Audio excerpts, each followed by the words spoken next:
Hey there team, welcome back to the channel and welcome to my review of Cygnus Enterprises. This just snuck out into 1.0 the other day, so I thought, well, time to go back, because I did have a look at it when it was in early access. I still stand by my sort of initial impressions when we looked at it back in the day, in that it is such an unusual game that is definitely worth your time, but I'll explain, the sort of mouthfeel of it, because it's combining a couple of different genres that wouldn't seem like they'd work together, and the end result is something that is, it's very comfort food. Like, it's not super hardcore, super challenging, but it's still like a really wonderful experience. So would I say, is it worth your time, worth your money, just to front load that? Absolutely, I think so. For those that aren't across it, I'm a reluctant reviewer. I don't relate to modern reviews. I don't like reviews that are more interested in writing essays than just talking to you like a gamer from one gamer to another. So this is me off the cuff, no dot points, no scripts, no nothing, just sharing my thoughts on a game. My only objective constraint that I do apply is for every $5 Australian that the game asks, that I play it for an hour, and I expect an hour of good gameplay loop. It's not the highest bar, but it is a standardization. It's a way that I can cover lots of different games, and I can cover them enough so that we can render a review, render a verdict, get an idea of it. So this is going for $36.50 Australian. We'll round that to 35 and we'll call that 7 hours, which I've absolutely put in.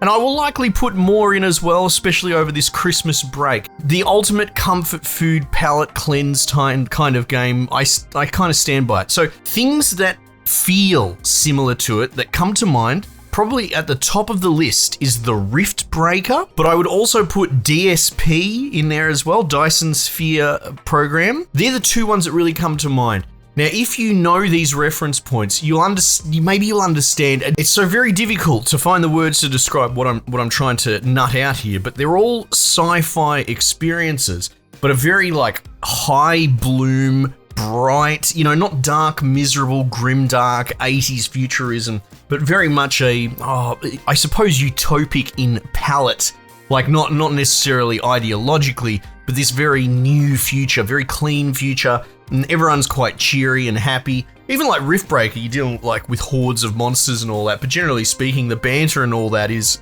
it's all very, very wholesome. I suppose wholesome's a word we could throw in there.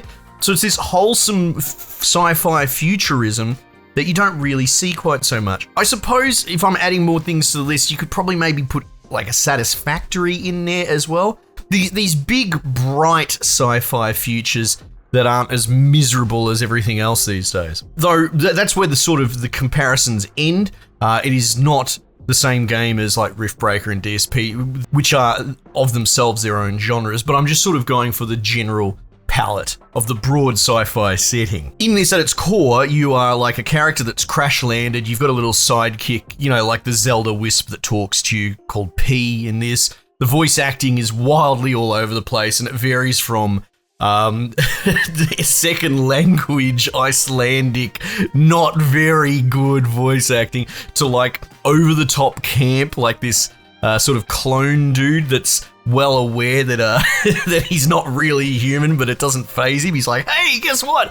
I just figured out I don't need to sleep and I can be more productive. It's kind of hilarious, actually. But yeah, same thing again, coming back to the same theme, is wholesome, very much hard on its sleeve. So yes, while there is some bad acting in there, and even the good voice acting, I would say, is camp as anything, it's still really fun. You can hear the grin on my face. It's fun, and that's all that really matters, right? I'll take fun over miserable, depressing story that's trying to get a bloody Game Awards nomination any day of the week. The core gameplay loop is really a mixture of things. In one way, you base manage, so you have a base at home, and it has sort of, dare I say, mobile game mechanics. I don't want to scare people off. I should say more like idle. There's no shop, there's no currency or anything like that. But it actually brings, if we're going to be really honest with ourselves, some of those games that have those energy loop, exhaust X energy per day, and, even though it can be quite abrasive how mobile games are monetized, there's no denying they're usually successful because they are hyper-engineered to give you a good feedback loop to get people addicted. And that's one thing that I think a lot of people forget. So this has sort of like an energy system. You build your base, you have resources, but you have buildings that'll be things like, you queue up production, and when the day passes, it will generate those production points, and you can go around and manually expend stamina points. You start off with like 10 or something. You can go around and harvest 10 berries or something, but it'll refresh when you progress the game by a day. And so it's got the cool, addicting mechanics that you get in those games that get it right, but it doesn't have the monetary component. All you have to do is just progress a day.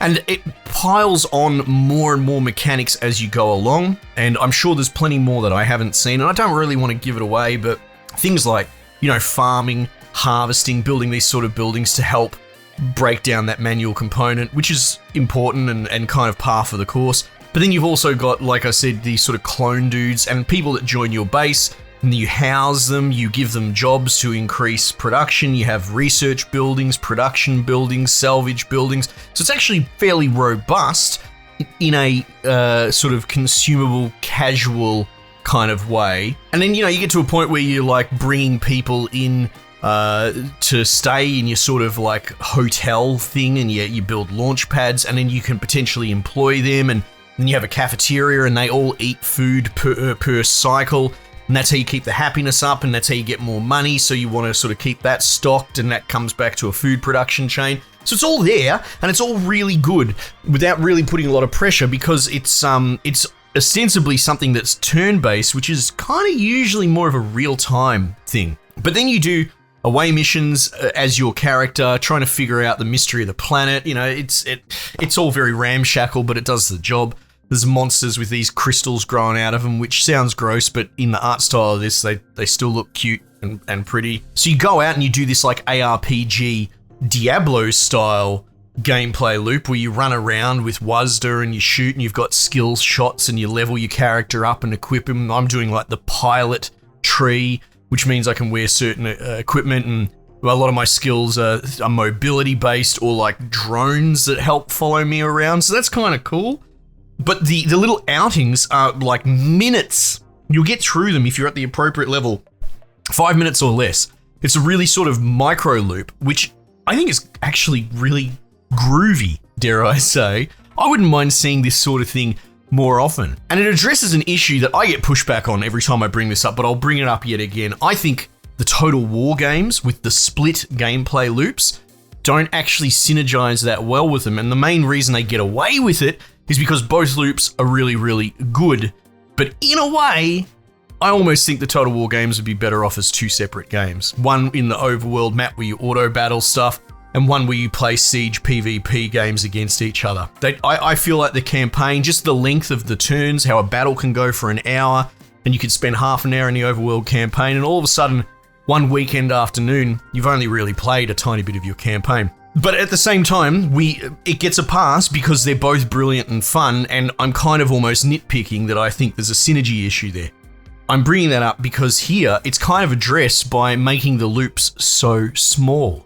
You do your Diablo dungeon runs, but they're the smallest I've seen in any ARPG ever, and they're more objective-based than loot-based. Like, you build your loot and loot your character almost in a Tarkov run-based thing, and out in the field, it's not like you're picking up and going through your inventory during the loop. So the loop itself is just raw gameplay. Skill shots, shooting, do that for like 4 or 5 minutes, come back, the day passes, and then you go back into your base and tweak some things for another 5 minutes. So it's just boom, boom, boom, swapping back and forth. And it kind of surprises me that this is not something you see much more often. You don't always go out into the field as well to fight. In fact, you can pick other options, and they'll be like dilemmas where you have to solve a problem, or ones where you just get simple resources. So you can forego going into the field and say, oh, bugger it, I just want these resources as well. So it's actually really, really well balanced. And while I think the whole theme, how it is this wholesome, bright, cheery futurism, might almost work against it, and some people, they want something a bit more serious or whatever, which is such a shame. Anyway, so look, all things said, I think this is really, really fun, and something that a lot of people are going to sleep on and miss because of when it's come out, because of how it looks, and how just incredibly difficult it is to explain what the game is doing here, how it's really different, and it actually works really well. So I would recommend it.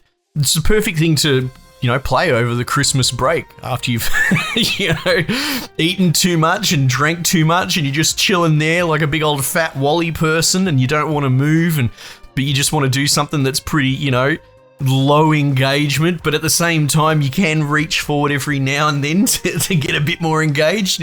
This is the game. This is really, really good. Those are my thoughts. I don't need to waffle any more than that. Might just leave it there for the time being. I'll catch you guys on the next one.